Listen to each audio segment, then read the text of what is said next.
मेरा पति मेरी नौकरानी से शादी करना चाहता था क्योंकि वह मुझसे ज़्यादा खूबसूरत और हसीन थी। मैंने पति से चोरी छुपकर नौकरानी की देवर से शादी करा दी। नौकरानी देवर से शादी नहीं करना चाहती थी, मगर मैंने ज़बरदस्ती शादी करा दी। नौकरानी सारी रात बैठकर रोती रहती और मुझे बद्दुआ देती रही। मैंने सोचा वह खुद ही रोकर चुप हो जाएंगी, मगर सुबह के वक्त मेरा कलेजा फट गया जब मेरा पति, नौकरानी और देवर एक ही साथ। मेरा नाम शिवानी है, मैंने एमए किया हुआ है। मेरा ताल्लुक एक गरीब घर आने से हुआ था। मैं खुद को बहुत बदनसीब समझती थी। मुझे लगता था कि दुनिया में पैदा होने वाला हर इंसान बहुत ही ज़्यादा खुश नसीब नहीं होता, और उन्हीं लोगों में से एक मैं भी थी। मेरे माँ बाप, मेरा भाई, मैंने जिसे प्यार किया, सब ने मुझे छोड़ दिया। सब अपने अपने ज़िंदगी में इतने मग्न हो गए थे कि उनको कभी दिखाई नहीं दिया था कि मैं भी इस घर में मौजूद हूँ। सब मुझे बुरा समझते थे और मुझसे प्यार नहीं करते थे, लेकिन मेरे बाबा ऐसे नहीं थे। उन्होंने मुझे वह सब कुछ दिया जो एक औलाद का हक होता है। वो प्यार मुझे बस बाबा ने ही दिया था, बाकियों ने नहीं। मैं जब पैदा हुई, दादी ने बड़ी बातें माँ को सुनाई कि 5 बेटे पैदा किए थे, बस यही काफ़ी था। अब एक बेटी पैदा कर दी है, सारी उम्र उसका दहेज ही बनाते रहना। दादी की बातें सुनकर माँ बहुत रोई थी। दादी ने उसी वक्त ही कह दिया था कि इसे कहीं फेंक आओ। गरीबों के यहाँ बेटियों का कोई काम नहीं, लेकिन जैसे ही बाबा घर आए, सारी काया पलट गई। बाबा ने बेटी का सुनकर ऊंची आवाज़ से रब का शुक्रिया अदा किया था और कहा कि आज रब ने मुझे एक बहुत कीमती तोहफा दिया है। बाबा की खुशी देखकर माँ के आंसू थम चुके थे और दादी बहुत गुस्से में थी और बाबा को भी बातें सुनाने लगी, लेकिन बाबा ने उनकी बातें एक कान से सुनकर दूसरे कान से निकाल दी। दादी को बेटियां मनुष्य लगती थी, क्योंकि दादी का ख्याल था कि सारी उम्र बेटियों का दहेज इकट्ठा करने ही निकल जाता है, और चाचा के यहाँ तो एक कोई लड़की ही नहीं थी। इसलिए दादी उनसे बहुत खुश थी और उन्हें खुश नसीब कहती थी। सबको लगता था कि दादी सिर्फ ये कहती है, लेकिन जब उनके आंगन में एक नन्ही सी कली खेलेंगी तो उनका दिल बदल जाएगा, तो वह यकीनन खुश हो जाएंगी। मैं जब नन्हे नन्हे कदम उठाती, दादी की तरफ बढ़ती, तो वह मुझसे दूर हो जाती कि उन्हें मेरा हाथ ही न लग जाए। उनकी बातें सुनते सुनते मैं बड़ी होती गई। मैं अपना सारा बचपन खोती जा रही थी। दादी के बाद मेरी सगी माँ मेरी दुश्मन बन गई थी। क्या शायद हालात ने उसे मेरा दुश्मन बना दिया था। माँ मुझे हर बात पर यही कहती थी कि ना तू पैदा होती और ना ही मेरी इस घर में इज्जत कम होती। तेरी वजह से आज तक मैं इस घर में जलील होती आई हूँ। माँ को डर लगता था कि कहीं दादी मेरी वजह से गुस्सा होकर माँ को घर से ना निकाल दे, और यही डर कभी मेरी माँ को मेरे करीब ना कर सका। जिंदगी कभी कभी अजीब दोराहे पर लाकर खड़ा कर देती है। तब हम खुद फैसला नहीं कर पाते कि हमें करना क्या है। मेरी ज़िंदगी की कहानी ही कुछ ऐसी ही थी और ऐसे हालात से गुजरी थी। इसी दौरान मेरे चाचा ने पड़ोस में ज़मीन लेकर अपना घर ही बना लिया था। इसके बाद तो दादी को हम में और भी ऐब नज़र आने लगे थे। वह अक्सर माँ को कहती कि जब से तेरी बेटी पैदा हुई है, मेरे बेटे का काम ही कम हो गया है। यह तुम लोगों की काली किस्मत लाई है। माँ यह सुनकर और भी दुखी हो जाती है। बस एक मेरे बाबा थे जो मुझसे प्यार करते थे, लेकिन प्यार भी क्या करना है, वह सारा दिन घर में नहीं होते थे। वक्त यूं ही गुजर रहा था और मैं यह बातें दिल में रखकर बड़ी हो रही थी। मेरा दिल नफरतों से भर चुका था। घर में कोई बात करने को भी नहीं था, इसलिए मैंने किताबों से दिल लगा लिया और हर वक्त पढ़ती रहती। इसी वजह से मेरा रिजल्ट बहुत अच्छा आता था। मेरा भाई पढ़ाई में बहुत निकम्मे थे और पढ़ना लिखना उन्हें बोझ लगता था। इस वजह से हर क्लास में फेल होते आए थे। माँ इसका जिम्मेदार भी मुझे ही ठहराने लगी थी, क्योंकि दादी जब आती वह चाचा के बेटों की तारीफ करती और मेरे भाइयों को देखकर माँ की बेइज्जती करती। दादी कहती कि यह तो लड़की है ना भी पढ़े तो कोई मसला नहीं होगा, लेकिन लड़कों को पढ़ना ज़रूरी है। हमारी बिरादरी में हमारा नाम होगा। और माँ यही बातें मुझे कहती थी।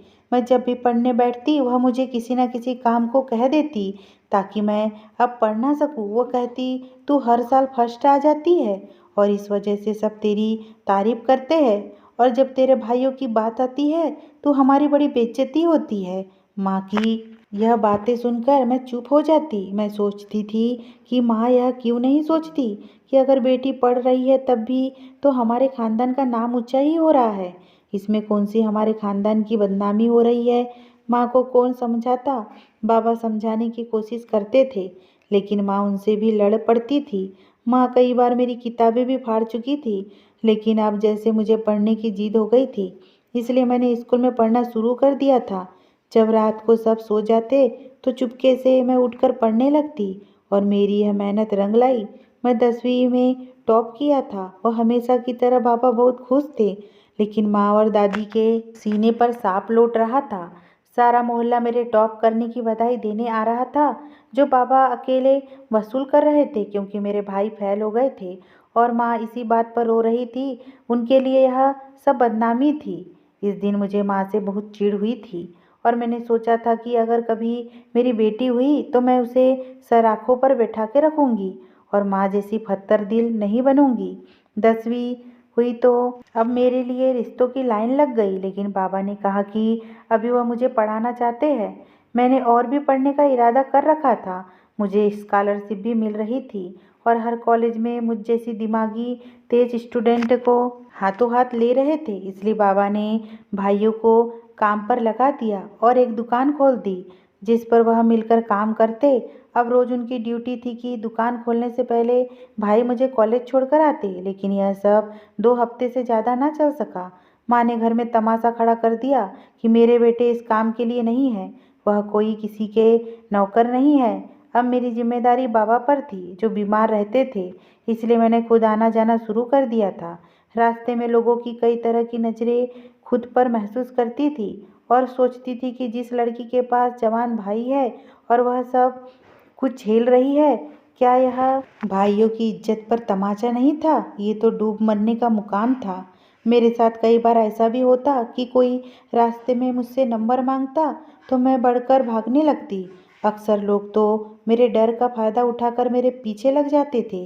यह होता कि वह जाकर ऊंचा ऊंचा रोती और सबसे पहले अपनी माँ को बताती जो अपनी बेटी को सहारा देती है। लेकिन मेरी माँ ऐसी नहीं थी। मेरी माँ ने मुझे कभी प्यार का एहसास नहीं दिया था इसलिए मैं उनको बता भी नहीं सकती थी क्योंकि माँ उन्हीं बातों का फ़ायदा उठाकर मुझे घर बैठा देती। लेकिन मैंने सोच लिया था कि मुझे अब पढ़ना था और अपने पैरों पर खड़ा होना था और फिर वक्त के साथ साथ मैं मजबूत होने लगी थी। मेरे लिए यह सब चीज़ छोटी हो चुकी थी। अब कोई मेरी तरफ गलत निगाह से देखता तो मैं डटकर खड़ी रहती। अब मुझे अपने 5 भाइयों और घर वालों के सहारे की ज़रूरत नहीं रही थी और इसी तरह मैं 12वीं क्लास पास कर ली थी। 12वीं क्लास पास हुई तो एक बार फिर मैंने स्कॉलरशिप हासिल करी लेकिन मेरे आसपास कोई भी मुझ पर गर्व करने वाला नहीं था। हमेशा की तरह बाबा ही थे जो खुश हुए थे और हमने बाहर जाकर आइसक्रीम खाई थी। मुझे शहर की बड़ी यूनिवर्सिटी में स्कॉलरशिप मिल गई थी। मेरी सारी पढ़ाई मुफ्त में ही हो गई थी। बाबा ने पहले दिन से ही मेरा साथ दिया था लेकिन बाबा मेरा साथ इतने जल्दी छोड़ जाने वाले थे यह मैं नहीं जानती थी। एक दिन यूनिवर्सिटी से घर आई तो पता चला बाबा को हार्ट अटैक आया था और वह मौके पर ही दम तोड़ गए थे। कुछ लोग बाबा के मुर्दा शरीर को घर पर लेकर आए थे। मेरा रो रो कर बुरा हाल था। मुझे होश तब आया जब बाबा का अंतिम संस्कार के लिए ले जा रहे थे। माँ और दादी रो रही थी। मुझे तो किसी ने गले लगाकर हौसला भी नहीं दिया था क्योंकि मुझे हौसला देने वाले चले गए थे। 2 दिन बाद मैं संभल कर यूनिवर्सिटी चली गई थी क्योंकि जिसकी वजह से घर पर रहना मुझे आसान लगता था वह तो जा चुका था। इसलिए मैं यूनिवर्सिटी आ जाती और घंटे अकेले पार्क में बैठी रहती और तभी वहाँ मुझे वह इंसान मिला जो बाबा के बाद मेरा हमदर्द बन गया। मुझे तो यकीन ही नहीं आता था कि कोई मुझसे भी प्यार कर सकता है और मेरी इतनी कदर कर सकता है। उसका नाम साहिल था। एक दिन मैं पार्क में बैठी रो रही थी जब वह मेरे पास आया और बोला, आपको रोज रोज देखता हूँ, आखिर क्या गम है आपको। मैं भी अनजाने में उसके सामने अपनी सारी जिंदगी खोलकर रखने लगी। मुझे पता ही नहीं चला उसने मुझसे बहुत समझाया कि अब आप बड़ी हो चुकी है, कोई आपको कुछ नहीं कह सकता, आपको पढ़ना लिखना चाहिए और अपना भविष्य बनाना चाहिए। उसकी बातों से मुझे में एक अजीब तरह की ताकत आ गई थी और फिर हम रोज मिलने लगे थे और यह दोस्ती प्यार में कब बदल गई मुझे पता ही नहीं चला। और अब यह वक्त आ गया था कि हम दोनों एक दूसरे के बिना नहीं रह पाते थे। घर वाले अब भी वैसे ही थे, लेकिन उन पर ध्यान देने का मुझे अब वक्त ही नहीं मिलता था। सारा दिन मैं साहिल को सोचती और खुश होती है, लेकिन मेरी ज़िंदगी में कभी भी कुछ वैसा नहीं हुआ जैसा मैं सोचती थी। मेरे घर वालों ने मेरा रिश्ता किसी और जगह पक्का कर दिया था। यह खबर मुझ पर एक बम की तरह गिरी थी और 2 दिन के अंदर अंदर मेरी शादी तय कर दी थी। मैंने उन्हें बताया कि मैं किसी और से प्यार करती हूँ और उसके बगैर नहीं रह सकती, मैं मर जाऊंगी। लेकिन मेरे घर वाले तो जैसे कसम खाकर बैठे थे कि मेरी कोई बात नहीं सुनेंगे। मुझसे मेरा मोबाइल फ़ोन लेकर तोड़ दिया गया और मुझे कमरे में बंद कर दिया गया था। मैं बहुत रोई, लेकिन सब कुछ मेरी पहुंच से दूर था। मेरी शादी सुमित से करके मुझे उसके साथ विदा कर दिया गया था। मुझे उससे नफरत थी। मैंने उसे बीवी वाले कोई भी हक नहीं दिए थे। मुझे लगता था कि शायद उसने मुझसे शादी करके एक पाप कर दिया है और अब मैं उसकी सजा दूंगी और वह तरसता रहेगा। यह करते हुए मैं यह भूल गई थी कि वह एक मर्द था। वह चाहता था तो कुछ भी कर सकता था। वह चाहता तो मेरी मर्जी के बगैर भी मेरे साथ जबरदस्ती कर सकता था। कौन था जो उसे रोकता और उसे बुरा कहता? उसका कानूनी हक भी था, लेकिन उसने कभी भी मुझ पर गुस्सा नहीं किया था। जो कुछ भी मेरे साथ हुआ था, मैं उसे इस सब का कसूरवार सिर्फ अपने पति को समझती थी।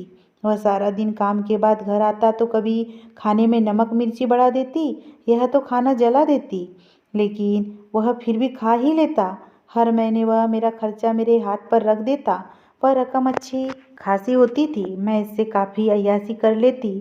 जो दिल करता वह मंगवाती। साहिल को मैसेज करने की भी कोशिश करती, लेकिन उसका नंबर बंद हो चुका था। कहीं से इसका कोई कांटेक्ट नहीं मिला था। मुझे उसकी बहुत टेंशन हो रही थी, कहीं उसने खुद को कुछ कर ना दिया हो। और इसी तरह शादी को 2 साल बीत चुके थे। मैं अभी तक माँ नहीं बनी थी। अब सब रिश्तेदार भी पूछने लगे थे। सासू माँ पति को दूसरी शादी करने की राय देने लगी थी, लेकिन वह टाल देता था। सच कहूँ तो सुमित बहुत ही अच्छा इंसान था, बस मैं ही उसे समझ नहीं पाई थी। उसने मेरे लिए बहुत कुर्बानियाँ दी थी। सास ने शोर मचाया हुआ था, या तो अपनी बीबी का इलाज करवाओ या फिर दूसरी शादी कर लो। वह उन सब चीज़ों से बचना चाहता था और इसी वजह से वह देश से बाहर चला गया। जब वह गया तो मुझे एहसास हुआ कि मुझे पति की आदत हो चुकी थी। मुझे उसके बगैर अपना घर खाली लगता था। मुझे लगता था कि मैं यहाँ बेवजह रह रही हूँ। मेरी किसी चीज़ में दिलचस्पी नहीं थी। पैसे पहले से भी ज़्यादा मेरे अकाउंट में हर महीने आ जाते थे, लेकिन मैं उनको कुछ ना कर सकती थी, क्योंकि मुझे तो अब अपना पति चाहिए था और पैसों से मुझे कोई फर्क ना पड़ता। अब मैं सारा दिन और सारी रात रोती रहती थी, लेकिन क्या कर सकती थी? मैंने खुद ही उसे खुद से दूर कर दिया था, इसलिए रोकर चुप कर जाती। सब लोग मुझे उदास देखकर वह वजह पूछते थे, लेकिन मैं किसी को क्या बताती कि मैं क्यों ऐसी हो गई हूँ। मेरे अकेलेपन की वजह से सास ने कहा कि घर के काम ना किया करो, नौकरानी रख लो। मैं भी मान गई, सोचा कि इसमें मेरा दिल लगा रहेगा, और सास से कहा कि आप कोई अच्छी सी नौकरानी रख ले। सास ने 2 दिन के अंदर नौकरानी का इंतजाम कर दिया। नौकरानी, जिसका नाम मीना था, उसे देखकर मैं हैरान रह गई। वह बहुत ज़्यादा हसीन थी, इतनी हसीन थी कि मेरी निगाह उस पर से हटती ही नहीं थी। हमारे घर में जब भी कोई आता तो उसे देखकर वह उसके हुस्न के किस्से जरूर पढ़ता था। मीना की मेरी सास से बहुत ज़्यादा दोस्ती हो गई थी। सास रोज मेरे पति को वीडियो कॉल करती तो मीना से मेरे पति की बात जरूर करवाती। मीना मुझसे भी ज़्यादा खूबसूरत थी और मुझे लगता था मेरा पति मुझे छोड़कर मीना से शादी कर लेगा। उसे मुझसे ज़्यादा हमारी नौकरानी मीना से दिलचस्पी हो रही थी। और उन्हीं दिनों मुझे अंदाज़ा हुआ कि मेरा पति वापस आ रहा था। मैंने सोचा कि कहीं पति वापस आते ही मीना से शादी ना कर ले, क्योंकि मेरी सास भी मीना को नौकरानी कम और अपनी बेटी ज़्यादा समझती थी। और सास तो पहले ही यही चाहती थी कि इसका बेटा दूसरी शादी कर ले। मैं यही सोच सोच कर पागल हो रही थी। अब तो मुझे ही कुछ करना था, इसलिए मैंने अपने देवर को इस्तेमाल करने का सोचा और उससे कहा कि यह लड़की बहुत हसीन है, बहुत अच्छी और शरीफ घराने से ताल्लुक़ रखती है, बस हालात के हाथों से मजबूर हो गई है। घरों में काम करती है, तुम मुझसे शादी कर लो। हमारे ख़ानदान में तुम्हें इतनी खूबसूरत लड़की नहीं मिलेंगी। मैंने अपने देवर को मना लिया था। अब अपनी सास को मनाना मेरे लिए बहुत मुश्किल था, इसलिए मैंने देवर से कहा कि तुम चोरी चुपके मीना से शादी कर लो, बाद में हम सब लोगों को बता देंगे। देवर ने मेरी यह बात भी मान ली, और उसे तो मुफ्त में इतनी खूबसूरत लड़की मिल रही थी, वो कैसे मेरी बात ना मानता। मगर अब मसला मीना का था। मैंने उसे बहुत लालच दिया, अच्छे खासे पैसे भी उसके सामने रखे और वादा किया कि मैं तुम्हें इस घर में किसी चीज़ की कोई कमी नहीं होने दूंगी। मगर वह मेरे देवर से शादी नहीं करना चाहती थी। तंग आकर मैं ज़बरदस्ती मीना की शादी अपने देवर से करवा दी। रात को मीना को अपने देवर के कमरे में छोड़ आई। मीना के आंसू थे कि रुक ही नहीं रहे थे। उसकी पूरी रात रो रो कर गुजारी थी। और सुबह सवेरे मेरा पति भी आ गया था। उसे मीना की शादी का पता चला। जब देवर कमरे से बाहर निकला तो बोला, भाभी तुमने बहुत बड़ा पाप करवा दिया है। इसी वक्त मेरे पति भी आ गया और फौरन नौकरानी के साथ खड़े हो गए। वह हैरान थी कि क्या हुआ। तब देवर ने बताया कि मीना तो पहले से ही शादीशुदा थी और उसने किसी के कहने पर सच नहीं बताया था और अपने ऊपर यह सब बर्दाश्त कर सारी रात रोती रही। मैं मीना पर गंदे चरित्र का इल्ज़ाम लगाते हुए उसे उसके पहले पति का पूछा तो वह सिसकियाँ लेते हुए बोली, जब मेरा पति सुमित दुबई गया तो उसे एक दिन एक लड़की सड़क पर मिली थी। किसी साहिल नाम के आदमी ने दिल्ली से लाकर यहाँ बेच दिया था। वहाँ पर सुमित ने ही उसे सहारा दिया था, लेकिन वह अब अपने घर वापस कैसे जा सकती थी। वह घर से भागी हुई लड़की थी और उसके घर वाले उसे जान से मार देते। इसलिए सुमित ने तरस खाकर उससे शादी कर ली थी और उसे अपनी बीवी की हैसियत से यहाँ पर भेज दिया था। लेकिन फिर भी मीना के घर वालों ने उसे स्वीकार करने से इनकार कर दिया था। फिर सुमित कहने लगे, तभी मेरी माँ ने मेरे सामने तुम्हारे लिए नौकरानी लाने का जिक्र किया था। मुझे इसका ख्याल आया और मैंने इसे यहाँ भेज दिया। और मैं सख्ती से मीना को मना किया था कि वह शादी के बारे में किसी को भी नहीं बताएंगी। पति की बात सुनकर मैं पागल हो गई थी। मैं सोचने लगी कि जिस वजह से मैंने मीना की शादी करवाई थी और जिस बात से डरती थी वही बात हो गई थी और मैं मीना की शादी करवाकर सबके सामने मुजरिम बन चुकी थी। अचानक से साहिल का नाम सुनकर घबरा गई। मैंने साहिल की तस्वीर देखी तो मीना ने कहा कि यह इससे कॉलेज के बाहर मिला था और घर से भगा कर ले गया था। कुछ दिन तक वो इसका पति बनकर रहा, लेकिन फिर उसने इसे बेच दिया था। साहिल इसे धोखा देकर भाग गया था। यह सब जानकर मैं हैरत में आ गई थी। रब ने मुझे कितना अच्छा पति दिया, इसलिए मुझे धोखेबाज साहिल से दूर कर दिया था। रब ने मुझे हीरा जैसे पति दिया था, लेकिन मैं उसकी कदर न कर सकी। यह सुनकर मैं बहुत रोई और पति से अपने प्यार का इजहार कर दिया और तभी मैं बेहोश हो गई। पति ने मुझे थाम लिया और बोला, मैं सबसे ज़्यादा तुमसे प्यार करता हूँ। यह मीना भी जानती है और यह सब सिर्फ एक नाम की शादी है। देवर अब भी मीना को बीवी बनाने को तैयार था, क्योंकि मीना ने इसे खुद ही हकीकत बता दी थी और धोखा नहीं दिया था। इसलिए वह उसकी कदर कर रहा था। और फिर मेरे पति सुमित ने मीना को तलाक दे दिया और फिर देवर ने उससे शादी कर ली थी, क्योंकि एक शादी पर दूसरी शादी नहीं होती। और मैंने अपने पति सुमित से माफ़ी मांग ली और अपनी मोहब्बत के साथ रहने लगी। 3 महीने बाद मैं उम्मीद से हो गई। सब बहुत खुश थे। मेरे अपनों की नफरत ने मुझे कड़वा बना दिया था और आज मेरे अपनों की मोहब्बत ने मेरी ज़िंदगी में मिठास भर दी थी और मैं बहुत खुश हूँ और सुमित पर जान देती हूँ और रब से दुआ करती हूँ कि सब लड़कियों को सुमित जैसा ही पति मिले। अगर ये स्टोरी आपको पसंद आई हो दोस्तों और चैनल पर नए हो तो प्लीज़ चैनल को सब्सक्राइब करना बिल्कुल ना भूलें।